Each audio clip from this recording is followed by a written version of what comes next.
I'm usually pretty dogmatic when it comes to the traditional cornet sound, but occasionally I'll come across a cornet that really just makes me want to play some jazz.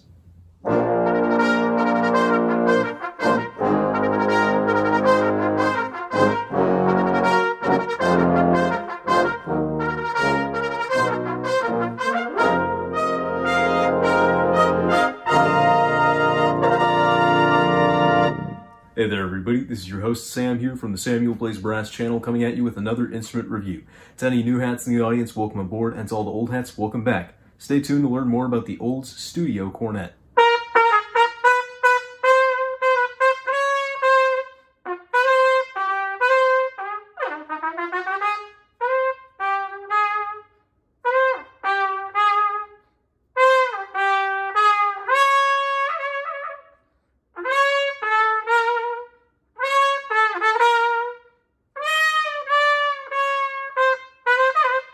This Olds Studio Cornet was made in Fullerton, California, probably sometime around the year 1970, meaning it just barely predates my parents. But the trouble is, Olds history is a little bit fuzzy. The serial numbers kind of have a gap between 1969 and 1971, so we're going to make an educated guess, seeing as the serial number on this one is just about halfway in between. It's a really, really cool horn. It was kind of a reissue of the Olds 1940s Studio Cornet, and that was quite a different instrument. It had a very different wrap. You can see a picture of one there.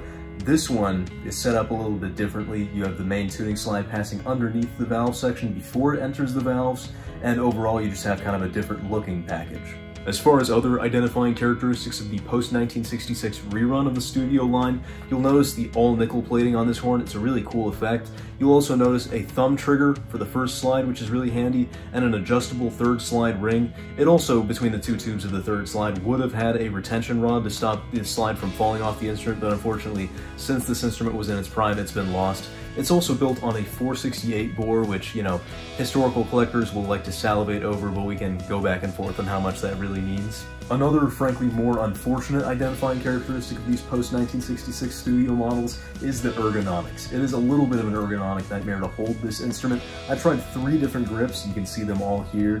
I tried the 2 above and 2 below on the third slide, and that did not leave enough room for these 2 fingers. I tried my standard 3 above, 1 below, and that was maybe a little bit more preferable. My pinky is so short it didn't the tuning slide didn't really get in the way of it, but it still wasn't super comfortable. I tried all fingers above the third slide, and that leaves nowhere for your pinky to go because the lead pipe bow gets in the way of it. So kind of no matter what you do, unless you have, you know, teeny little hands, it's really rough to hold this instrument. Now, on a more serious note, before we discuss anything regarding playability or sound with this instrument, I do want to point out that this is more of a showcase than an actual review. And that's because the playing state of this instrument is not at all like it would be new. Unfortunately, I don't think this is due to the actual owner of the instrument. I think this is the condition they sadly got it in, and they sent it to us at Clearwater to see if we could salvage it at all. The second valve on this instrument, without going into too much detail, is graphic. It looked like it was coated and rubbed with about 15 or 20 grit sandpaper, if such a thing possibly exists. It was pretty ghastly, and frankly, there wasn't much we could do besides, you know, taking off a fair amount of metal on the horn so that it would actually fit in the casing, and that was a really, frankly, a sad repair to do, and the instrument will never again play like new, unfortunately, but I do want to just mention that and preface that a little bit because it is still a really fun horn to play, and I wanted to showcase it. And so now, talking about the subpar playability of this instrument, I believe it is due to that and not the design of the instrument that the high notes are not excellent on this horn. Response and slotting are a lot fuzzier than what I feel like they should be on a high-end Olds. I've played several, you know, higher-end Olds trumpets and cornets, and they really don't usually have that level of a problem, even if they are a little bit stuffy or don't respond totally instantaneously like a shot. The trouble is, anything too soft, definitely, and anything heavily articulated or double-tongued does not seem to come out very clearly on this horn.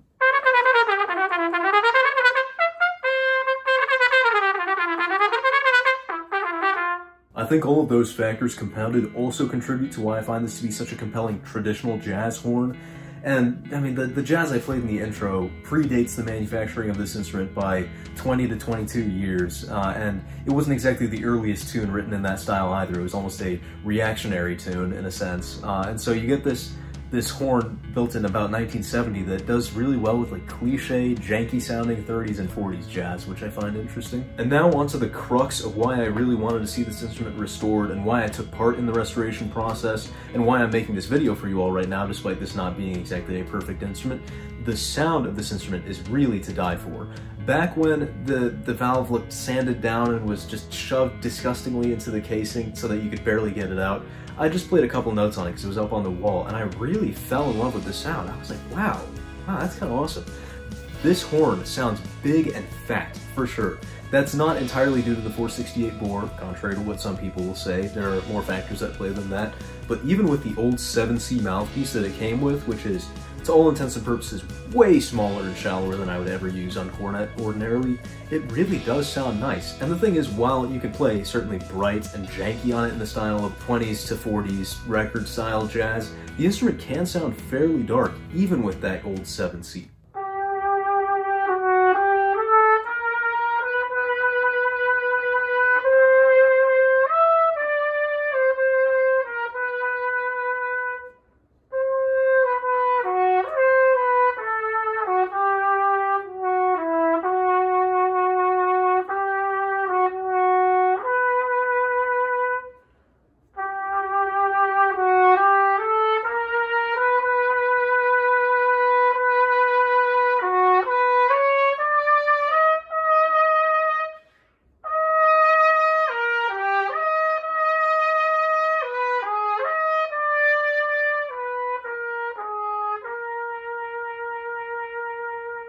A deeper and more V-shaped mouthpiece like this HN White & Co. 36 will make the instrument sound a little bit lighter and fluffier. It's not a huge difference. You need good headphones to hear it on my phone mic, frankly. But the trouble is, even with that small change in sound, the HN White mouthpiece detracts a lot from the instrument's already subpar playability.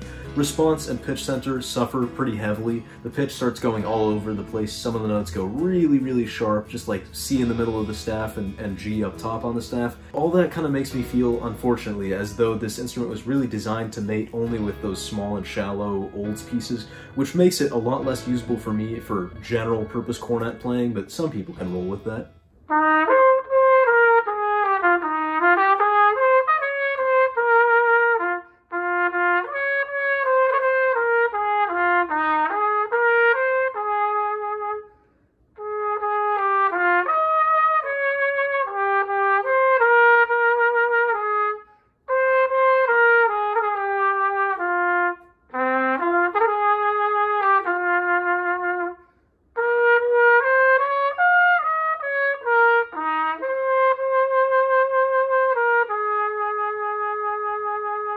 I've done a fair amount of complaining in this review, but I want to remind you that even with a sanded, non-moving second valve, I fell in love with this instrument, and when I was fairly surprised we could even get it working at all, but once it actually played properly, then I really fell in love.